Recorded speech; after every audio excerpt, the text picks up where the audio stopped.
Hi, and welcome to Telepathic TV. This is television that you watch with your third eye, and I'm Neville Johnston. And I'm Mary Phelan, and our program is about raising our consciousness. And tonight we are going to talk about acquiring your center and then maintaining it. How to find it. Yes. Finding it and then maintaining it. Yeah. Or center. Center is a very interesting subject because when you're centered, you barely notice it. And when you're not centered, everybody notices it. Mm-hmm. Yeah, it's a form of Zen, so to speak. It's the idea of being aligned within yourself, which has been studied by mankind from virtually the beginning. But this idea of being centered is not a difficult thing to do. In fact, being uncentered is what's very difficult to do, especially for everyone around you. And we've all seen this just many, many times. So one technique of centering yourself. Or go ahead. What would you like to introduce? Well, go ahead. Go ahead. I just had some things to say before we got into that, but go right ahead. Because... Well, go ahead. A long time ago I noticed that if you just line up the vertical planes of your hands and you get them perpendicular to the earth, automatically the whole body falls into alignment, into being centered. It's automatic. It's the physical way to do it. And you can, if you do the crane position in yoga, this will stabilize your craneness, stuff like that. But that is very good. It's to take your hands like this and then move them into center. You can feel yourself moving into center. Aligned with each other. But just a little bit to explain what centered is for those that may not know. I think most of us do, and everybody does. They just may not be familiar with that term. When we feel off center, that's when we maybe are having reactions, and we all get knocked off our center. It's true. Now we get better and better at being able to keep our center, to keep our balance. But the fact is it's not a matter of mechanically controlling your world to get you out of situations or to avoid situations that would take you out of your center. That's not the way to go about it. The way to go about it is to always be able to get back to your center no matter what's going on. And it's very similar to the martial art of Aikido, where in the sparring arena is a circle and you're standing there, and it's very easy to keep standing and not get knocked off your center if people are coming at you from the typical directions because you're steeling yourself up. But if someone comes at you from behind, they can knock you over with a sneeze practically because you're steeling up for that direction coming at you at the front. So when we are knocked off our center, essentially what that is somebody is coming at an undefended part of our circle. And the trick is not to then include that area as a defended goal. It is to abandon all defense completely, altogether, and get grounded within yourself, get into your center where you feel connected to the center of the earth through your feet and to the galactic center through the top of your head. And then it doesn't matter where on the circle because you've become a radiant field by that point. So that's essentially what centeredness is. So if there's a situation like traffic or a fight with someone, something like that knocks you off your center, that means it hits you and you're out of your circle. Getting back to center is essentially getting back into your circle, into the center of your circle. So the exercise you just showed is a brilliant way of going about doing that. Yeah, one of the many that we're going to talk about tonight. Yeah, very well put. So finding your center is another whole concept of thought for us because we're definitely experts at not finding our center. We do that unconsciously. Now we could find our center unconsciously. Imagine the reverse. Imagine it being so much easier, and it is, to be centered, that being not centered would automatically, and not even consciously, cause you to recenter. Now that's what we're talking about. And so then this is the practice of, and the advance of Buddhism, of Zen, of just the idea of being an ascended individual, where the whatever the storm is, you know that it'll pass. And the storm, in fact, causes you to become calm instead of causing you to be upset. Anything that can possibly go wrong. We've said for 100,000 times, would you please change the word future to the word trust? Do not be concerned about the future because there is no future. because there's only the now. If you can just be centered in the now, then the thoughts that you think when you are actually centered are grace, are simplicity, simplicity of belief, the idea of just being okay with being okay. Is that okay with you? Okay. Yeah, all right. Well, I was thinking as a little exercise, if people would like to join in, would be to close your eyes, if you choose, and take a few deep breaths and allow yourself to relax. You can take the deep breath, allow yourself to relax, and let go of whatever you're holding on to. And with your eyes closed, you will become aware of a point of perception. It may be behind your eyes, it may be behind your throat, it could be wherever it is. Become aware of that point of perception that you view the stressful situations in your life from. And as you become aware of that, you can identify with it, and it feels like you're sitting right there, that you're looking out from the world from that perspective. Now allow the center of you, wherever that may be, whether that's literally in the center of you or in your heart or in the middle of your mind, wherever that is, allow the center of you to pull you like a gentle magnet to that place.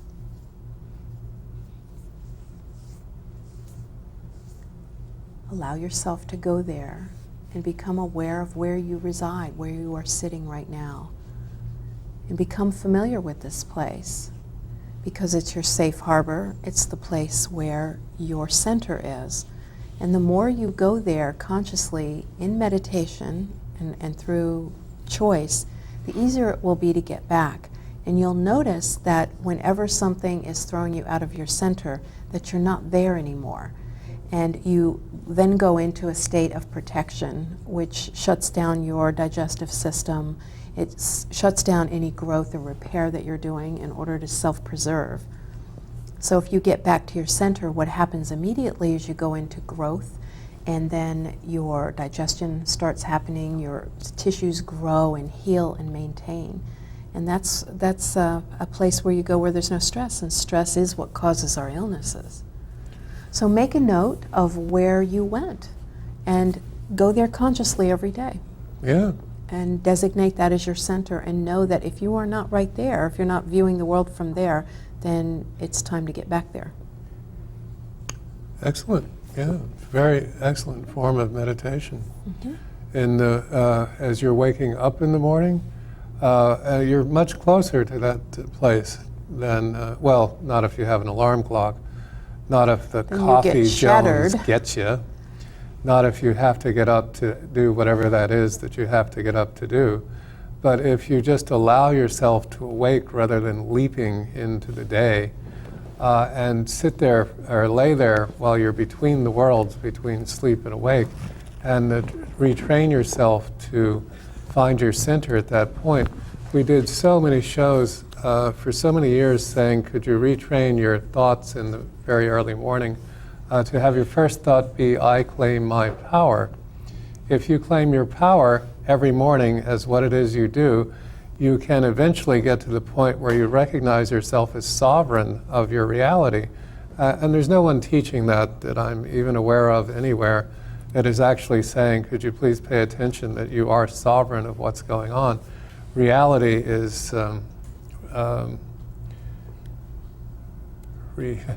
is everything. A reality is a highly mutable thing. It's you are constantly telling reality what to do, but everybody tells you that's not possible, that reality is fixed and you're the variable, when the truth of the matter is you're what is, and the reality simply responds to your thought processes. So we have again explained on this show many thousand times the idea of hatha yoga. So there are two poles on the human body, and the point of balance we've been talking about, your center, is dynamically between these two poles. So the positive pole on the human body is the top of the head, the crown, the very top, the part that connects you to the universe, okay?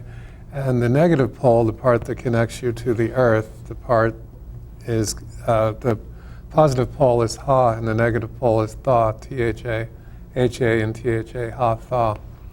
And the distance between these two, okay, if you did it mechanically, the distance would be in your heart. The distance between the two would be about where your heart is laying.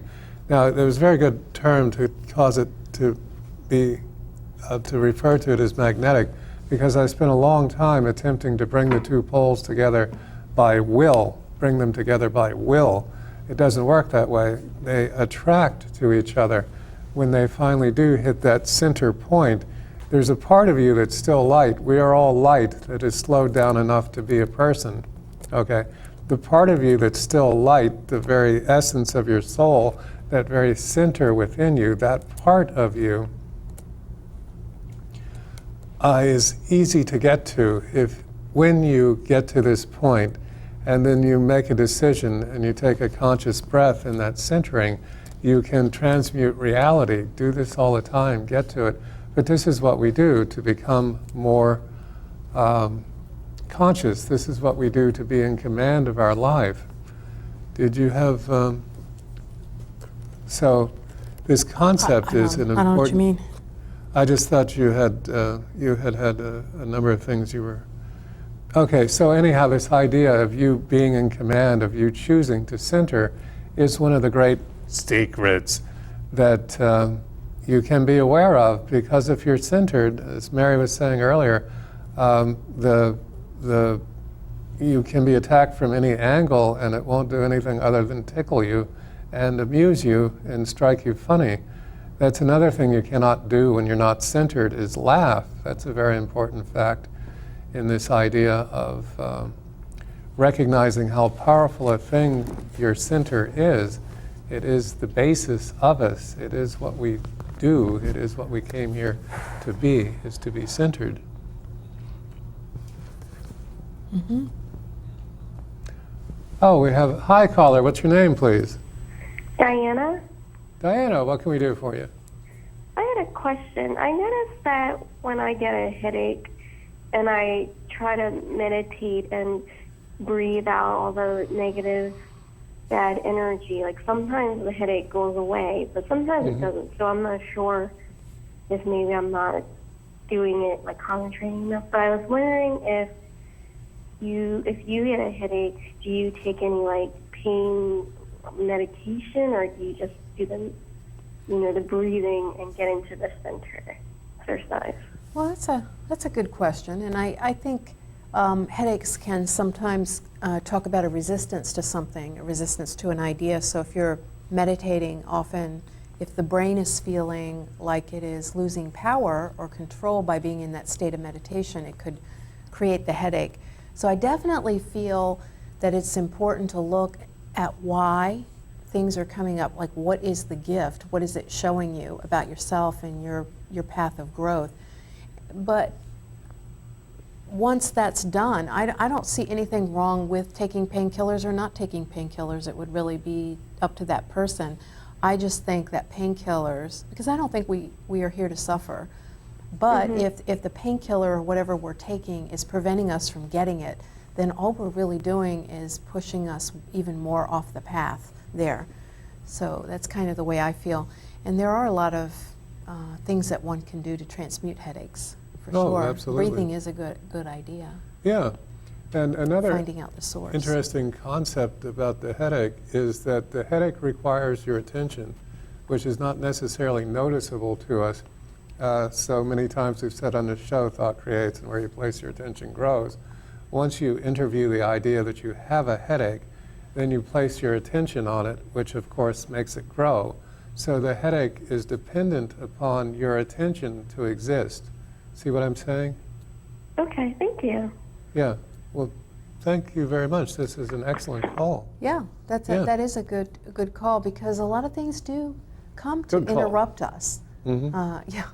Interrupt us in our path to meditation. Yes. And that's okay. That's okay. These are all little fears that come up and get us to examine what is our reluctance to letting go. Because frankly, we're taught that if you let go and turn reality over to the infinite now and all that, that you're shirking your duties and something may get undone. You may forget to do your taxes or something if you get into a meditation. So we're programmed, and we program ourselves to keep alert all the time. And sometimes headaches or a backache or something like that will come in order to pull us back into physical reality, thinking that it's helping us and getting us away from a powerless situation.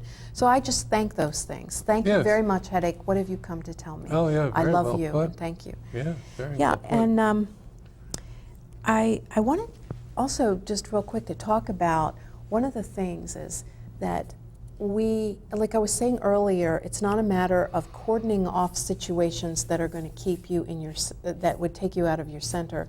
Like I used to think, oh, I'm getting so much happier as I get older, I'm getting more centered, I'm getting more grounded. Then I realized that maybe it was a matter of me getting better able to avoid the situations and circumstances that would take me out of my center. And that was very enlightening for me, because then I realized, hey, it is time to let go of some of this. So one of the biggest things is that we all get pulled off our center. We all lose our temper. We all get in bad moods. We all do all of these things. And the thing is that the more we work at identifying where our center is, that's why I was doing the exercise, because in my, I know that it might be maybe energetically right in the center, but it's been my experience in all the meditation courses that I've taught and such, that when I do the safe harbor, what we were doing, people go to very, very different places. And so it's important to just allow wherever you go to go and find that your center. But that, that what happens is we feel like we have done all this meditation, we have this great spiritual practice, I'm not supposed to get pulled out of my center, and if I do, that means something's wrong with me, that the whole world's going to judge me or that I'm going to judge me. So rule number one, step number one, is if you get pulled out of your center, immediately forgive yourself.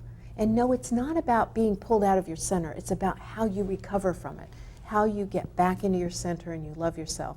Because if you get caught up in the guilt of being pulled out of your center, you're going to go all the way down this river and all these inlets and all this until you realize, hey, where's my center? I'm really far from home right now.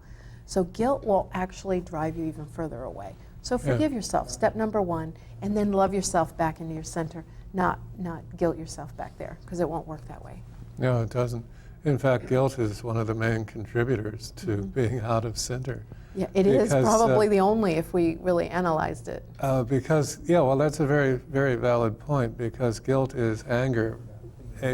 Guilt, in its inception, is anger that you don't feel you have the right to have. And then you proceed to flagellate yourself, to purify yourself, to get you to forgive yourself. And guilt is also a desire that you don't feel you have a right to have, too, I think is even more appropriate. So yeah, I know what you're saying. You cascade into self-defeating behavior. Yes, we do this really rather easily. So it's another aspect to look at, the being out of center as a form of addiction. Because if your day is out of center enough, you know, where you're running around like a mad person with 6,000 deadlines and drinking coffee and never having enough time and all of these things that keep us away from our idea of being centered. You know, we've said so many times on the show, you don't have to do, you just have to be. We had said earlier, even in this program, that if you will just center yourself and take a breath, you can transmute all of this stuff. And being in the now, being in the present, being in the moment is really all that we can possibly do. But as say one was addicted to the subject of anger, okay, well then as soon as you get a break, something happened, oh, I'm no longer angry about that, well then you will create something else to be angry about. And then you might actually realize that, gee, that thing that made me angry, I attracted that thing like a magnet, because it's normal for me to have, and I'm just using anger to make it easier to see, that I attracted this thing that made me angry because this is normal for me, so I have to, now, see, magnetics are the way the whole thing works. It's really a harmony is another word for magnet.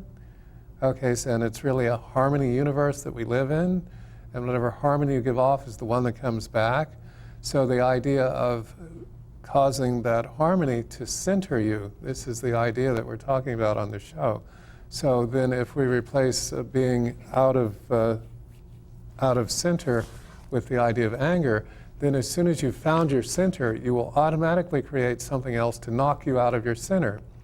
And then you will eventually get to the point where you've centered again, and then you will automatically attract something that knocks you out of your center.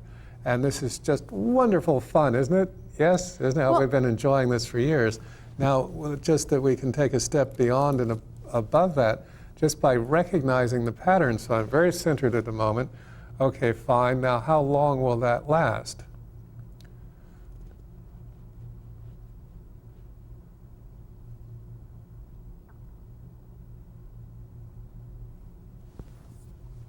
Yes. Okay. As long as you choose, and you can still be centered. So this idea of this concept of not having to be addicted to being out of your center, it's a very easy one. Yeah. Mm-hmm. And still, as we all get upset, we all get angry, we all get whatever those things are. Yes, we do. We're human. That's the byproduct of the incarnation, the way we've been trained. Well, emotion is here to carry the feeling and to evoke change and get us to make different decisions. But we are so trained to not make a different decision, but to sit in that feeling as if it's something dirty and disgusting, like the whole Lucy Ricky thing on the I Love Lucy, where Lucy was some lunatic and Ricky had to keep her in line. That's how we treat our emotional self and our feeling self. But something you were saying a while back about this addiction to being out of our center, I do feel we are addicted to that, and we are at least minimally in a habit of doing that, because that is what we're taught. That seems to be the normal thing, is to be out of our center. And that doesn't mean to be non-emotional like Spock. You can sit in neutrality without and still have passions and ideas and creativity. It's just a matter of who's running the show, and I think that it boils down to that. That's very well put. So then you're saying, well, what are the reasons that we are addicted to being out of our center, habit and such? And I think it's all about compensation, and let me describe it like this. If we were to take a circle, me making a circle with both of my thumbs together and both of my index fingers together, that's a circle, it's a completed circuit. When we are out of our center, we've been trained like that, we start believing that we're just this half circle, and we go floating around looking for this completion because we aren't taught it's within ourselves, because we're not completing the circuit within our own thumb and index finger. We float around out there, and so somebody that is an equal and opposite compensation for that will come and go and plug right into us. And so we get the illusion that we have this circle created, whether it's our romantic relationship, our relationship with our family or friends or whatever. And so then when we go to heal, to find the centeredness within ourselves and the complete circuit within ourselves, it's very difficult for people to do that, because it seems like they're disengaging from the universe that loves them and keeps them safe.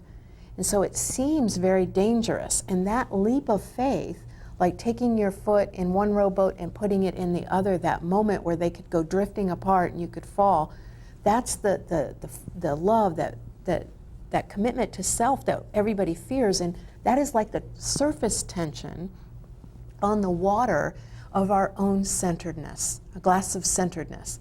That's the surface tension that holds us in, that if I unplug from this dysfunctional circle and plug back into my own circuit, that I will be alone and isolated, and it boils down to that fear of abandonment. Whereas if we see the real truth of the matter, if we complete our circle and we find others with that completed circle, we can actually superimpose. It doesn't have to be, if you notice a circle made like this, it creates a huge distance between the other person that we're constantly fighting to close in the gap. And that's why the dysfunctional relationship is usually filled with passive aggressiveness and both people being very unfulfilled and not able to communicate everything they feel. So that is what I think is the primary reason why we get addicted and the habit of staying out of our centers, because we think that that is the thing that's keeping us close to others when it's really holding us away. Oh, yeah. Very well done. Yeah. Okay, So well, if anyone has questions on any of this, please do feel free to call in. yes, I agree with We'd be very that. happy. Yeah. Another thing you can do when you feel yourself off the center is you've identified the feeling in your body because you've identified the feeling of what it's like to be in your center. And it's usually things are happening, it's like you're living 1 second behind. You're playing catch up, like what's going on, and you're reacting. And that feeling of reacting to something that is not about that moment can become very familiar after a while. And since I work with people for that all the time, I notice it when I have it within myself, when I have a reaction. I notice it. I say, hey, that's a reaction. That's not really about this moment. And I can identify that in other people. So you get yourself separate from whatever's going on. And one way to do that is to put yourself right in the middle of it, but yet above it. And what I would do is if I was having any kind of an exchange, whether it was with my boss or somebody in a restaurant that was rude, whatever it was, is the moment I catch myself being off my center is I get right in the middle and above the exchange going on and become both people. And then I'm bigger than the situation. So Yeah, that is yeah. a key to getting back to your center, is to become bigger than the situation. And if you can hold it within you and not take a side, but take a neutral observational role, you'll see your role in it, you'll learn a lot. Yeah.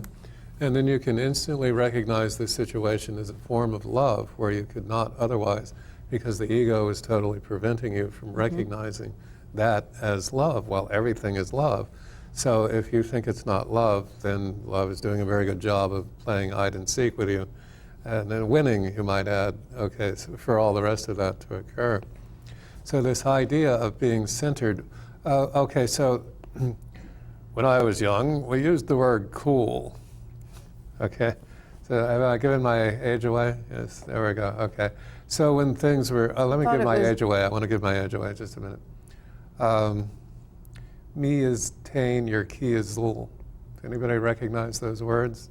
Okay, no, it's not Klingon. Relax. If you were raised somewhere around New York in the 50s, that was Mary Decay, who always said, me is Tain, your key is Zul. Maintain your cool. Constantly, he was the guy invented submarine race watching. How's that for age? It's pretty Okay, cool, right, Daddy. right. There we go. Yeah, Daddy-o, that's another one. Okay, so cool. Well, cool meant centered. Mine was Okay. cool, right on, and solid. That was my Yeah, era. there we go. And all of those are great descriptions of someone who is centered. Right on. Yeah. Now, next time you would normally say, oh, that's cool, say, ooh, that's centered. Okay? And you will start this and it will That's go good. I around like the that. planet. Yeah. And you heard it here. Man, that's totally centered. There we go. That's what we're talking about. The rebel is Yeah. centered.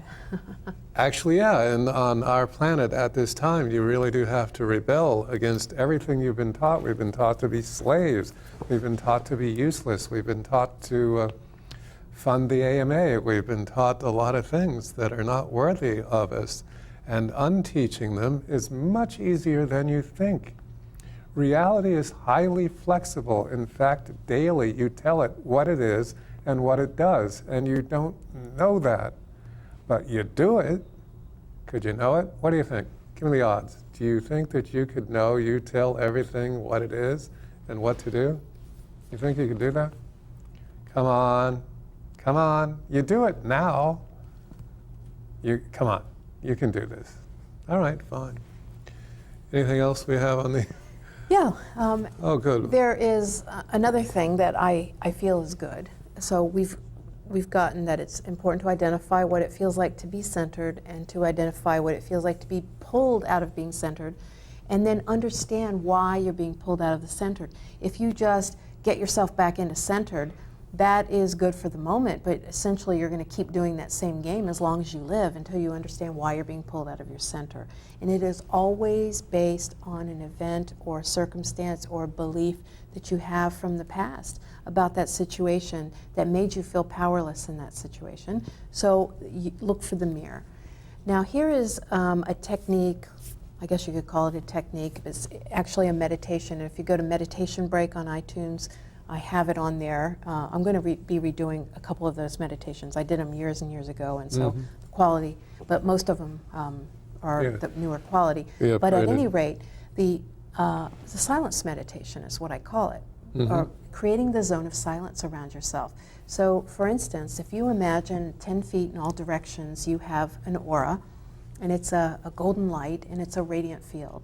And when you are in your center, it becomes radiant. And you don't have to defend anything, you don't have to do anything. It's just a radiant field around you, and it creates that 10-foot zone of silence between you and the events and the circumstances in your life. And so what happens, instead of not having that zone of silence, everything you have that you do is right up here next to your face, you'll find yourself having these reactions to life constantly, that you're having to backpedal and fix and repair and guard and keep people at arm's length. Whereas if you step back, find your center, create that space by allowing it, and allow everything then to come in, and by the time it gets to you, it's been transmuted by the field of silence, and it lands in your lap in its true form, and then you deal with the true thing. So I'll give you an example. Let's say somebody, you're late, 5 minutes late getting to lunch, and the person there is really angry with you when you get there and says, "You're always making me wait." Now, with no zone of silence, what you'd probably do is say, "Well, you made me wait last week." You'd feel defensive, maybe guilty, because maybe there's something in history where you felt guilty about being late, and somebody made you wait one time, and blah, blah, blah. Yeah, So you have a reaction, and it ends up a fight, and you probably end the lunch date not really speaking, and maybe not even calling each other again. Whereas if that same thing happened and you had your zone of silence and you're 5 minutes late, and the person says, "You're always making me wait," what happens is it gets transmuted through your silence and lands in your lap, and what you really hear is, "I was scared, I felt like that I was not good enough for you to even consider me, and maybe I'm afraid of being abandoned." And then you can deal with exactly what they're saying and say, "You must have really felt abandoned by me not coming. That wasn't good, and I understand how you feel, and I won't do that anymore. I'll call you, and I'm sorry about that." Now, that is a whole different energy. Then you can see the mirror in that. Has that happened a lot? Did you react to it because you've done this a lot? Well, then what is keeping you from being on time? And then without guilt, judgment, or pointing a finger, you really look at it and say, "How can I grow from this?" Now that is an ascended way of dealing with things. And staying in your center means creating your zone of silence. And I tell you, when we're stressed out, that's the first thing that goes, is our zone of silence starts having holes until it's finally disappeared. And I would say most people in the world, in the way the world is now, has a very small zone of silence. Yeah, and the more upset, the smaller the zone, absolutely. Oh, and we were going to discuss too, last Thursday, there were huge solar flares, which has a direct impact on our electromagnetic field, and we are electromagnetic beings. Our brain is an electromagnetic device. So that can be something that really helps if you have your zone of silence. Even those kinds of things don't mess with you because you have that radiant field, much like building the Merkaba, which you do with people all the time. That's a very good class, building the Merkaba. Yeah, I am given to understand, although I haven't tested it, that if you take your iPhone, we'll get back to this. Hi, caller. Apparently you've taken your iPhone. What can we do for you? Hi, you're on the air. Yes. Hello. Hi. What can we do How for you guys doing? This is Neo from Chicago. Oh, hey, Neil. Good to hear All from right. you. Yeah. Well, I was watching and I was totally magnetized because I'm about to taking a leap of faith and actually getting away from where I am because of issues with being centered and Excellent. being pulled, allowing myself to be pulled out of my center and acting on what I feel would get the most approval rather than what I know in my heart to be true Yes. and know in my There heart you to go. be right. Right on. That is the human condition Yes. right there. Yeah. So yeah, you guys always are torches. So I was wondering thank what you. insight do you have? What advice do you have in this leap of faith? Because I'm about to go to LA and try some things I've never tried before that I totally know I can do, but a part of me is still saying I can't do it. Okay. Well, fire that part of you. You're fired. Remember, future is trust. You know you can do this. It's already done. There's no trepidation. It'll be fun. This will be fun. This is a new experience. Well, I agree with that. And the first step in getting there is to say, even if I don't succeed in this, you see, because even telling yourself, I can do this and all that, Yeah. you're still living in this paradigm where you're going to have to perform one way or another. Yeah. So I'd let myself off the hook and even tap to say, regardless of what happens, I love and support myself unconditionally on this adventure, and see it as that is the aim, is to go on the adventure rather than this or that. Gotta be Then you fun. don't have to have any subconscious program try to hold you back or try to act out your fears or anything, because you've kind of floated up above them. Yeah. But I do feel it's a really good move. We're in growth when we do things like that. We take charge. Just the act of doing something on your own behalf. That's why I feel it's not so much the changing of the eating that makes you lose weight on a diet. It's the idea of gaining mastery over yourself that really makes it happen. Yes, mastery of self. That's all I intend at this point. I used to want a lot of other things, but now if I could just, not if, but when I attain mastery of self, that's all I really want right now. So you hit the nail on the head. Oh, yeah, and there's a page from Kirk right away. Go boldly. Do this thing with power, aplomb, in charge. And the whole thing about it is not losing your center, not being affected by it one way or the other. Life is to be enjoyed. Anything, the more you are enjoying, the higher your frequency is. Oh, yeah. The less you're enjoying, the lower your frequency is. So if it doesn't make any difference whatsoever what happens in LA, and you just land there, and from the very moment that you arrive, you're just so perfectly happy that people look at you and go, how can you be that happy? I want me some of that. Yeah, and then you're the one that's in charge, because everybody is really an expert at this point on our planet at not being happy. Everybody has 100,000 reasons why they're not happy and 0 reasons why they are. The more you enjoy, the higher your frequency is. So dance. You can go through life by being dragged or by marching or screaming and kicking. But if you dance, Fred Astaire style perhaps, if you dance through life, Ginger Rogers is looking for you, let me tell you right away. That's the whole thing. If you just, and I go through this is my morning, this is a lot out of my morning meditation. I say that, well, indeed, I'm charming. And in fact, I'm charisma itself. And I recognize my universe as love. That's It's like the chair, 20 David. years in the making. The chair. I'm sorry, what's going on? I'm sorry. The chair is making Indeed, I am noises. charming. I like that. Yes, I am charm itself. Stand back, adore me, or don't. It doesn't matter to me, because I know who and what I am. And that's what people don't begin to know. That is very true. The secret of charisma is self-love. But also, we are taught that happiness is something terrible to have, that it's better to be miserable with the promise of happiness than to be happy because that silver, that every it can gray be cloud taken has away. a silver lining, then there also every silver lining must have a gray cloud, and that's what we're taught, and it's just not true.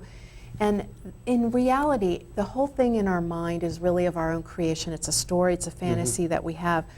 And if that's the case, then the negative fantasy is no more real than the positive. But we're taught that anything real that's painful, hurts, is common sense, just, pay attention to that. But anything nice and good is some foo-foo fluffy thing that, you can just imagine and pretend.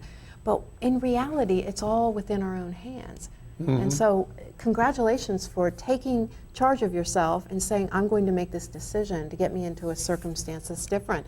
And then, Well, you guys just inspire me. I feel like I'm King Arthur. I'm about to There you author go. my own life. And yeah, Yes, King K-U-T-H. Arthur, I love Sword it. from the stone, and just write an entirely new adventure that I've never even dreamed of. Yeah, and why not? Well, And call it's us gonna- when you get there and let Yeah. us know how you're doing. Yeah, call in the show, please, or whenever. Send us an email. This is very powerful stuff. It's Just very go inspiring and, for everyone. and be it. This is the thing. And it doesn't make, the success is not what you're seeking. What you're seeking is the enjoyment of the success. That's the major one that just absolutely lays people flat. I didn't come here to be successful. I came here to enjoy being successful. And whether or not I'm successful has nothing to do with it, because I came here to be happy. Now run, you fearful little things. Okay. Thanks a lot, you guys. All right. Yeah, yeah. Thanks a lot. Thank you. Yeah, it's the way it works. And it is true. We're taught that we have to pay for happiness with misery, and all that. Which is and called another thing money, by the way. I would like to let Neo know. I'm sure he's still listening, but Yeah. that we think of decisions as being these ends of something. This is the decision, and that's it. The thing is the decision is just a slanting of the rudder or leaning on a skateboard. Very well put. And then we're going to have another decision beyond that. And any opportunities we would have had on the other path is going to come on that path. And that's another thing that's very difficult as a rule for humans to do, is to make a decision and not go back and compare it. Like one time I got a new job, and for a couple months or maybe even like 6 months, I was going back and comparing, well, if I had stayed there, I would be getting this raise by now. Then I realized this is just making me crazy. The fact is I did make this decision. Now let me open up to the possibilities here and not hold me back by doing that comparison. So decisions, if you can't really let go of the other decision, then maybe it's not quite the time for you, or it's time for good healing work. Oh, yes, absolutely, excellent. During the 1920s, which was really a great height of humanity, it really was, because the war was over and people were doing nothing but celebrate. Okay, and what we today call poetry, was then called ranting, which I think is very interesting. Oh, I love ranting. Yeah, and raving also. Ranting and raving was writing poetry in the 20s. Well, I spent most of, like I started... The rest go of ahead. the thoughts. So Sure. when you have the rave, you know, the party, so you can see the circle in time has come back again to where this means that there'll be a future where the rant, the rave, was actually people in a coffee house writing poetry. I love it. I love makes it, sense to me. Daddy-O. Yes, good. And it's time for the duck. Okay. Quack, Summon the quack. duck. So, I spent many years of my life writing poetry. So, Ranting. does that mean I'm a ranter and Yes, a it raver? does. I've got a new title. Now I can see myself differently. Yeah, it works that way. Celebration. Celebrate good times. Come on. Surrender. Easy. And it's better to measure our success by how happy we are, not measure our happiness by how successful we are. I Yeah, always exactly. have felt we had Yeah. that backwards. Yeah. So just a little thing to leave there for people. And, And then money is misery. If you pay for happiness with misery, then that's what money means. that's what I'm That's saying. very interesting, That's exactly what I'm saying. That we Yes. pay for our happiness with misery, Right. and we don't have to. And misery is therefore money because That's you what pay I'm for saying. things with That's what money. I'm saying. Yeah, That's okay. what I'm saying. And We're that's agreeing. that's the currency that we use in dysfunctional relationships and everything. Yes, So, currently speaking.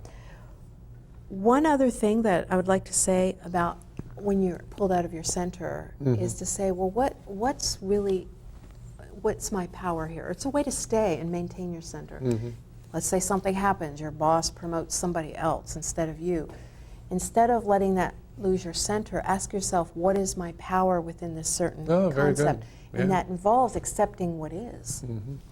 And the language code of this center, which this meaning this, having no respect for the center. So a dis-center is someone who has no respect for their own center. Well, you see the rest of the math Well, if we involved don't in love that. ourselves, it's hard to love our center. Yeah, yeah. That's so a good point. Dis-center. Hi, caller. What's your name, please? Evan calling. Evan. Hi, Evan. Hey, how you doing, man? Okay, I don't really have a tarot reading request, but maybe more of a question. Sure. I have problems with compulsive behavior, and I know that negative, and it's carrying around baggage. I was wondering if you could give me any kind of coping strategies that I could deal with doing away with compulsive behavior, and I'll take the answer off the air and enjoy the show as always. Thank you. Thank you. Thanks Good for the question. call. Yeah, excellent. Part of compulsive behavior, everything is love, everything is on your side. So then how is compulsive behavior on my side? And well, it gets you to rearrange your relationship with your thought process. That is a particular reason that it's on your side. It's getting you to look at your mind's functioning and will lead you to the recognition that you are greater than it. So we've said so many times, if I ask you to repeat the alphabet, A, B, C, D, E, now you knew F was coming, right? But you didn't have to say F because you're in charge of what goes on in your mind. So that's one of the things that obsessive behavior, compulsive behavior, a gift of it is that you must recognize that you're in charge of what's in your mind, not anything else. And I know you probably have a lot to say on the subject. Because I work with people with these things, and with a lot of great success as well. But if you look at compulsive behavior as an auto program that was set up in order to keep you safe, then you get clues as to what it's doing. I feel that to strong arm compulsive behaviors is only making it stronger, and it will pop out in other directions, as if you were to squeeze a balloon and it pops out over here because the air has to go somewhere. Finding out what the cause of the compulsive behavior is really the source of it. And then I use emotional tapping to help release that. So I think a lot could be had. And if you are up for calling at some point on the show, we could maybe walk through that, because it takes a little while, to go, if you were open to that, because there's a lot of questions I would ask. Come and see you if you wish. Yeah, or even that would even be better, obviously. But if you think of it as an auto program, so are you still on the line? Oh no, he hung up. Off the Like line, if we knew what that compulsive behavior was, like let's say the compulsive behavior is locking doors or something like that, then you can say, what part of me set up one of my emergency response reactions in order to make sure that that door is locked? And then I would work on, I am so afraid that I will leave that door unlocked. Maybe I forgot to do something in 8th grade and I got in a lot of trouble and everybody humiliated me. What was it that I forgot? And start tracing it back to its original source. But thank you, Evan. Excellent call. Maybe we'll do a whole show on that, because that's a brilliant topic. I know we have some more calls waiting. Hi, caller. What's your name, please? Hi, it's Marilyn. Marilyn. Hey, what can we do for you? Well, just would love to get a reading with Mary, and enjoying the conversation very much. Actually, I have a book I would share, Untethered Soul by Michael Singer. I don't know if you've heard of it, Mary. No. It's really amazing. It goes along the same discussion about the center and letting go. Not easy, not as easy. I always listen to these conversations, and it's not as easy as it sounds. But what if it is? Called Untethered Soul is amazing. It really talks a lot about what you all have been discussing. Okay. Yeah. It's important to realize that it is that easy. Please. Yeah, I know. That's the realize biggest program that we've been teaching for the longest time. Yeah, it's easy. And that's the whole process, is getting that in your head. Yeah. But it doesn't have to be elaborate or whatever. It is easy to get it in your head. Well, I'm saying that's really the thing that takes people the time, is to get it in their head. Okay, so the first card we get is the maturity card. This is talking about a longevity. And to me, it's about making plans that are going to be there for the long road, or the long haul, or the be there. Is that the term? Be there for the long haul. Instead of doing temporary things, like build the house soundly and well, instead of just throwing sticks up and then having to deal with the issues from it tomorrow. And that can involve gaining knowledge, and knowledge about self too. And I also get what Marilyn's saying, that when we have interactions with people, sometimes we get pulled down into these other frequencies, and we can step apart and see this, but there are ways to heal that and clear it if we're willing to look at it and to be able to let it go. We don't have to suffer. So this is maybe getting more information about some things in your life, and getting more information about yourself, because the more you know about you, the better. And this seagull is talking about a very similar thing, is rising above and not getting caught in the currents. Seagulls can land on the water, but then they can fly up. So they can be on the water. If the water is really choppy, they can fly away. And that's how we have to remain in all situations. So if you're going through a situation now, or if there's a contract or a commitment that's coming up, like a new job or something, it's saying to get some more information. And then situations that may be pulling you down, it's saying rise up above it and just let them pass, because it's not something worth your time to get involved in. We have another call? Yeah. Hi, caller. What's your name, please? Hi, my name's Patricia. Hi, Patricia. What can we do for you? I'd like to have a reading from Mary, if... I'd absolutely be happy to do that. Thank you. All right, let's see what else we got here. And remember, you can go on telepathictv.com or even maryphelan.com and use the decks that I have created and do readings every day if you wish. Okay, this is the first card that I feel represents those unilateral changes where we're changing our beliefs. And when we change our beliefs, that enlightening bolt, like those aha moments or circumstances unfolding, it really gets these old ideas and old programs to fall away so we can see who we are. And I don't know if, we usually don't bring up news in this because we keep these shows to be timeless, but just everything that's been going on that I feel in part has to do with these solar flares or whatever, that maybe you've been wondering. It's like, what's going on here on planet Earth today? And that sometimes that can make us want to go off and retreat and be in this little place all by ourselves and just figure out who we are. And that's what it's telling you, is maybe take a little break, take a little distance from any chaos that appears to be going on in your life. And I know chaos is really an action and all that, but I'm just, for simplicity's sake. Not according to Maxwell Smart. And then get in there, yes, I agree.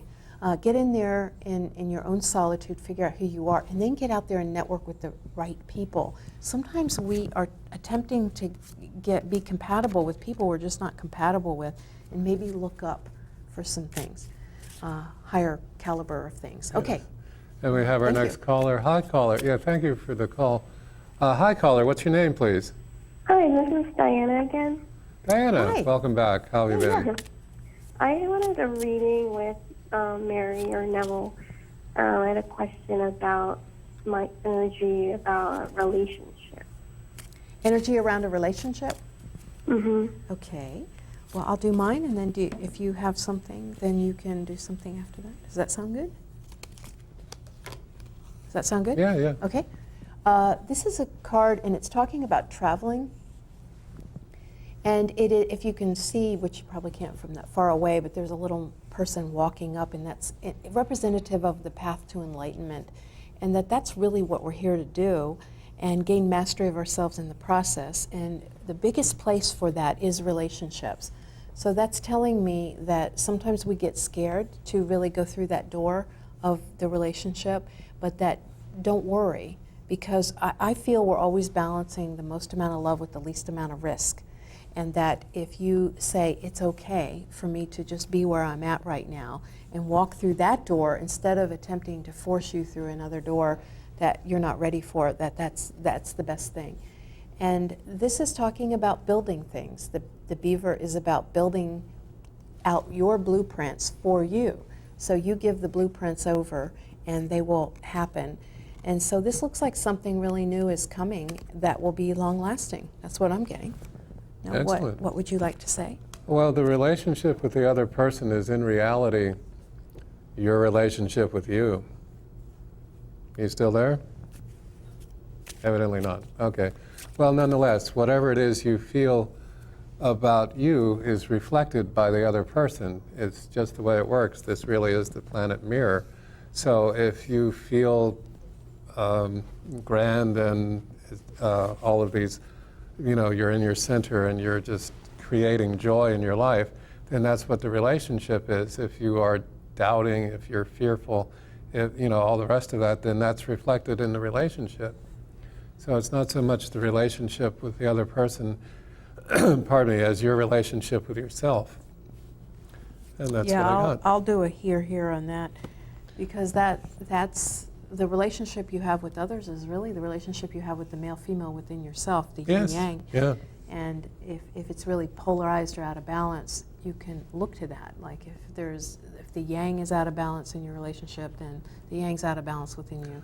Oh, we fixed yang right away. Good, I'm glad about that. Well, we have a bunch of things coming up. I've got Psychic Development Module 4 starting very soon, which is going to have a lot of fun things in it, like channeling, automatic writing, the Akashic Records, spirit photography, spoon bending, and apportation, and fun things like that. And it's a 4-week class. And then I'm starting the Tarot Practicum coming up in May. Mm-hmm. We have our bowl event coming up where it's a really wonderful time if you haven't done that before. And we also are going to do the tuning forks for digestion in that. And then we have the Serpent Mound trip coming up in June. Mm-hmm. We still have some spaces available if you're interested. So Yeah, do get in touch on all of this and more. telepathic.tv.com. We're about to be at Ruby Tuesdays in Fairfax Circle.